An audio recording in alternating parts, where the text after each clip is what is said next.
இது மகிமை நேரம். கர்த்தரும் இரட்சகருமாகிய இயேசு கிறிஸ்துவின் ஈடேற்ற நாமத்தினாலே மகிமை டிவி நேயர்களை நான் வாழ்த்துகிறேன். இந்த மகிமை நேர நிகழ்ச்சியின் மூலமாக தேவனுடைய வசனங்களை தியானிக்க கர்த்தர் கொடுத்த கிருபைக்காக கர்த்தருக்கு நன்றி செலுத்துகிறேன். இந்த நாட்களிலும் கர்த்தர் தன்னிடத்தில் அன்பு கூறுகிறவர்களுக்கு சகலமும் நன்மைக்கு எதுவாக நடத்துகிறார் என்று நாம் தியானித்து வருகிறோம். தீமை போல தோன்றினால் அதை நன்மையாக மாற்றுவார். இழப்புகள் தோன்றினாலும் அவைகளை நன்மையாக மாற்றுவார். தடைகள் வாழ்க்கையில் வந்தாலும் அவைகள் நன்மையாக மாற்றுவார். எதிர்ப்புகளை நன்மையாக மாற்றுவார். ஏமாற்றங்கள் தாமதங்களை நன்மையாக மாற்றுவார் என்றெல்லாம் நாம் தியானித்தோம். பிரியமானவர்கள் எல்லாவற்றையும் அவரிடத்தில் அன்பு கூறுகிறவர்களுக்கு நன்மையானவைகளையே செய்வார். அதே போல நாமும் நன்மை செய்ய வேண்டும் என்று அவர் விரும்புகிறார்.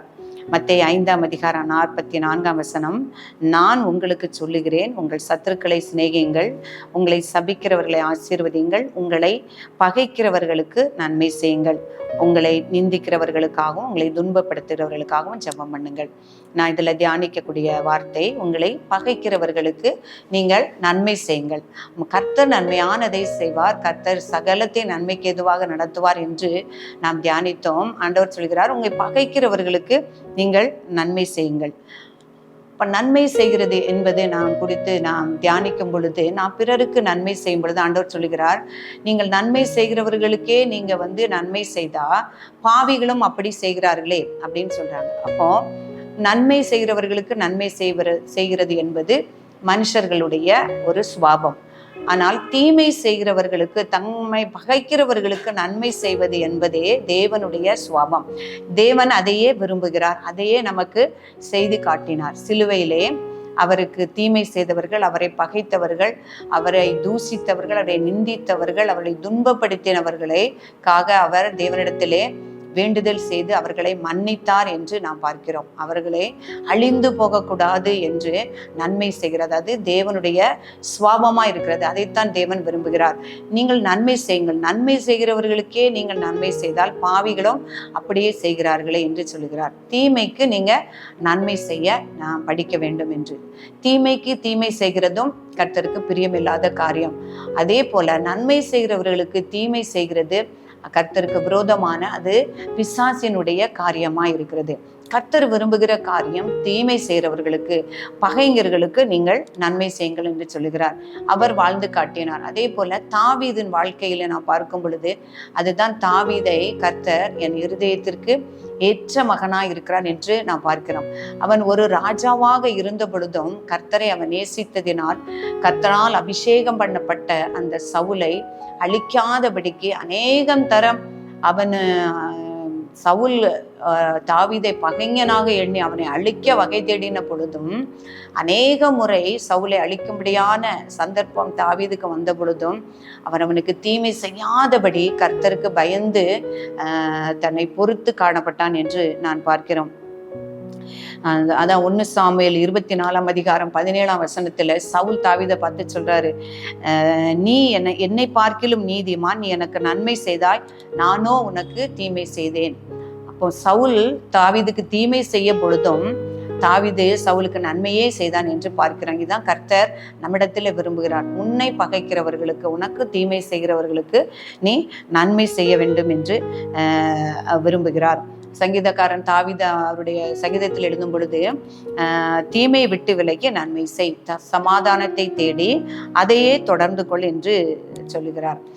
கர்த்தரும் அவர் தீமையில் பிரியப்படுகிற தேவன் அல்ல, அவரிடத்தில் தீமை சேர்வதில்லை என்று சொல்லுகிறார். அவரும் அந்த நன்மை செய்கிறவராய் தீமை செய்கிற அந்த சவுலுடைய குடும்பத்திற்கு நன்மையே செய்தார் என்று நான் பார்க்கிறோம். சவுலும் யோனத்தானும் அந்த போரில உயிரிழந்த பிறகும் அவனுடைய சந்ததியை அழிக்காதபடி அவருடைய குடும்பத்தை அவர் ஆதரித்தார் என்று பார்க்கிறோம். யோனத்தானுடைய குமாரனாகிய மேவிபோசத்தை அவன் ஆதரித்து அவனுடைய அரண்மனையிலே அவனுக்கு போஜனம் கொடுத்தார் என்று நான் பார்க்க முடிகிறது. பிரியமானவர்களே, தன்னை பகைத்த, தன்னை கொல்ல வேண்டும் என்று, அழித்து விட வேண்டும் என்று துடித்த அந்த சவுலின் குடும்பத்தையும் நேசித்து அவனுக்கு நன்மை செய்தான். அதான் கர்த்தர் சொல்றாரு, என்ன இருதயத்திற்கு ஏற்றவன் தாவீது என்று சொல்கிறார்.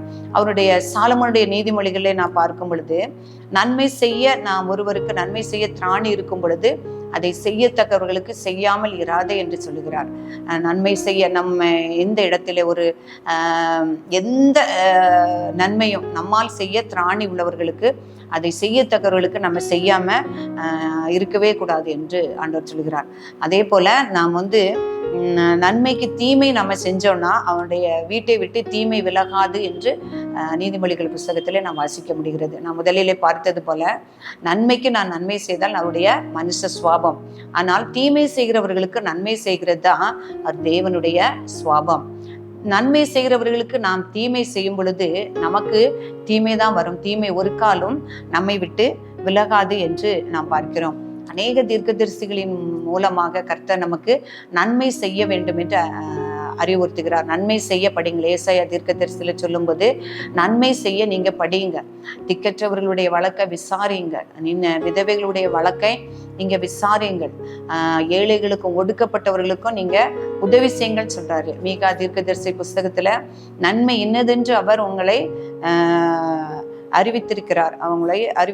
நீங்க நியாயம் செய்து இரக்கத்தை சிநேகித்து கர்த்தருக்கு முன்பாக மனத்தாழ்மையாய் நீங்க நடந்து கொள்வதே அல்லாமல் வேற எண்ணத்தை கர்த்தர் உங்களிடத்தில் கேட்கிறார் என்று சொல்கிறார். அப்ப நன்மை செய்ய வேண்டும் என்றே கர்த்தர் விரும்புகிறார். புதிய ஏற்பாட்டில் நம்ம பார்க்கும் பொழுது அவர் அப்போஸ்தலர் ரோமருக்கு எழுதின நிருபத்தில் பார்க்கும் பொழுது சொல்லுகிறார், நன்மை செய்ய வேண்டும் என்பது ஒவ்வொரு மனுஷனும் விரும்புகிறான், ஆனால் அந்த நன்மை செய்கிறது நம்ம இடத்துல இல்லை என்று சொல்லுகிறார். எல்லா மனுஷர்களும் நன்மை செய்ய வேண்டும் என்று விரும்புகிறார்கள், ஆனால் நன்மை செய்ய முடியாதபடி அவருடைய மாம்சமானது பலவீனமாய் காணப்படுகிறது. அப்போ ஆவியின்படி நாம் நடக்கும் பொழுதுதான் நான் பிறருக்கு என்ன செய்ய முடியும், நன்மை செய்ய முடியும். அதை தீமை செய்கிறவர்களுக்கும் நன்மை செய்ய வேண்டும் ஆனால் அது பரிசுத்த ஆவியானவருடைய பலன், பரிசுத்த ஆவியானவருடைய நடத்துதல் நம்மிடத்தில் இருந்தால் தான் நாம் தீமை செய்கிறவர்களுக்கு நாம் என்ன செய்ய முடியும், நன்மை செய்ய முடியும். பவுல் அப்போஸ்தலனே சொல்லுகிறான், என் மாம்சத்தில் நன்மை வாசமா இருக்கிறதில்லை என்று நான் அறிந்திருக்கிறேன். நன்மை செய்ய வேண்டும் என்கிற விருப்பம் என்னிடத்தில் இருக்கிறது, நன்மை செய்வதோ என்னிடத்தில் இல்லை. பிரியமானவர்களே, நாமும் நிறைய வேளைகளிலே நினைப்போம் நன்மை செய்ய வேண்டும் என்று நாம் நினைப்போம். அப்போ அந்த பரிசுத்த ஆவியானவருடைய நடத்துதல் நம்மோடு கூட இருக்கும் பொழுதுதான் நாம் நன்மை செய்ய முடியும். இன்னும் வேதத்தில் எழுதப்பட்டிருக்குன்னா, நன்மை செய்யாதிருந்தால், நீதிமொழிகள்ல பார்த்தோம், நன்மை செய்ய திராணி உள்ளவர்களுக்கு நன்மை செய்ய வேண்டும் என்று. நன்மை செய்யாதிருந்தால் அது பாவம் என்று சொல்லப்பட்டிருக்கிறது. காயின் இடத்துல ஆண்டவர் சொல்லுகிறார், நீ நன்மை செய்யாதிருந்தால் பாவம் உன் வாசற்படியிலே படுத்திருக்கும் என்று சொல்லுகிறார். காயின் தன்னுடைய ஆபேலை சகோதரனை கொன்ற பொழுது நீ நன்மை செய்யாதிருந்தால் பாவம் உன் வாசற்படியிலே படுத்திருக்கும் என்று சொல்லுகிறார். அதே போல யாக்கோபு 4:17 ஒருவன் நன்மை செய்ய அறிந்தவரா இருந்து அவன் நன்மை செய்யாமற் போனால் அது அவனுக்கு பாவமா இருக்கும் என்று சொல்லுகிறார். பிரியமானவர்களே, நாம் ஒரு அதிகாரத்திலோ அல்லது ஒரு பதவியிலோ நாம் இருக்கும் பொழுது நம்மால் முயன்ற வரைக்கும் நம்ம திராணி உள்ளவர்களுக்கு நன்மை செய்ய நாம் கற்றுக்கொள்ள வேண்டும், நன்மை செய்ய நாம் பழகி கொள்ள வேண்டும். நன்மைக்கு நன்மை செய்யாதபடி நம்மை பகைக்கிறவர்களுக்கும் எதிர்க்கிறவர்களுக்கும் நமக்கு தீமை செய்கிறவர்களுக்கும் நன்மை செய்ய வேண்டும். அதுதான் தேவனுடைய சுவாபமாக இருக்கும். அப்படிப்பட்ட ஒரு பரிசுத்த ஆவியானவருடைய குணத்தை, நற்குணத்தை ஒவ்வொருவருக்கும் தந்து தேவன் வழி நடத்தும்படியாக நாம் ஜெபிப்போம். அன்பு நிறைந்த ஆண்டவரே, உம்மை துதிக்கிறோம் அப்பா, உம்மை ஸ்தோத்திரிக்கிறோம் அப்பா. தேவரீர் இந்த மகிமை நேர நிகழ்ச்சியின் மூலமாக கர்த்தர் சகலத்தையும் நன்மைக்கு எதுவாக நடத்துகிறார். அவரிடத்தில் அன்பு கூறுகிறவர்களுக்கு சகலமும் நன்மைக்கு எதுவாக நடக்கும் என்று அறிந்திருக்கிறோம் என்பதை குறித்து தியானிக்க வைத்தீர் ஆண்டவரே. உம்முடைய சித்தத்தினால் தகப்பனே ஸ்தோத்திரம் அப்பா. எல்லா தீமைகளிலும் நன்மையை தருகிறீர், இழப்புகளில் இருந்து எங்களுக்கு நன்மையை தருகிறீர் என்று நாங்கள் தியானித்தோம் ஆண்டவரே. இந்த சூழ்நிலையிலே காணப்படுகிற ஒவ்வொரு பிள்ளைகளுக்கும் இந்த நாளிலே ஒரு திடத்தையும் தைரியத்தையும் பலத்தையும் கொடுத்து நான் தேவனிடத்தில் அன்பு கூறுகிறேன். சகலமும் கர்த்தர் எனக்கு நன்மைக்கு எதுவாக நடத்துவார் என்று அப்பா ஒரு நம்பிக்கையும் ஆண்டவரே சமாதானத்தையும் தேவரே நீர் கொடுக்கும்படியா ஜெபிக்கிறேன். அதே போல நாங்களும் நன்மை செய்ய வேண்டும் என்று நீர் விரும்புகிறீர். எங்களுக்கு பகைக்கிறவர்களுக்கும் எங்களுக்கு தீமை செய்கிறவர்களுக்கும் நன்மை செய்ய வேண்டும் என்பதே நீர் விரும்புகிறீர். அதையும் நாங்கள் ஆண்டவரே உம்முடைய பரிசுத்த ஆவியின் பலத்தினால் செய்யவும், தேவனிடத்தில் இந்த இரக்கத்தை பெற்றுக்கொள்ளவும் கர்த்தர் எங்களுக்கு கிருபை செய்யும்படியாய் ஜெபிக்கிறேன். ஆண்டவரே, இந்த வார்த்தைகளை கேட்ட ஒவ்வொரு பிள்ளைகளையும் உடைய கரத்திலே தருகிறேன். ஆண்டவரே, உடைய வார்த்தை ஒன்றும் வீணிலே போகாது தகப்பனே, அடியனை தாழ்த்துகிறேன். ஆண்டவரே, உடைய நாம மாத்திரமே மகிமைப்படட்டும். ஆண்டவரே, உடைய வார்த்தைகள் வீணிலே விழாதபடிக்கு அவைகளை 100 60 பலன் கொடுக்க கர்த்தர் கிருபை செய்யும்படியாய் ஜெபிக்கிறேன் சுவாமி. ஆண்டவரே, உடைய இரக்கம் யாருக்கு தேவையோ ஒவ்வொருவர்களுக்கும் கொடுத்து நீர் பலப்படுத்தும்படியாய் ஜெபிக்கிறேன். குற்றங்கள் குறைகள் எல்லாவற்றையும் மன்னியும் எங்களை தாழ்த்தி அர்ப்பணிக்கிறேன். இயேசு கிறிஸ்துவின் நாமத்திலே ஜெபிக்கிறேன் நல்ல பிதாவே, ஆமென்.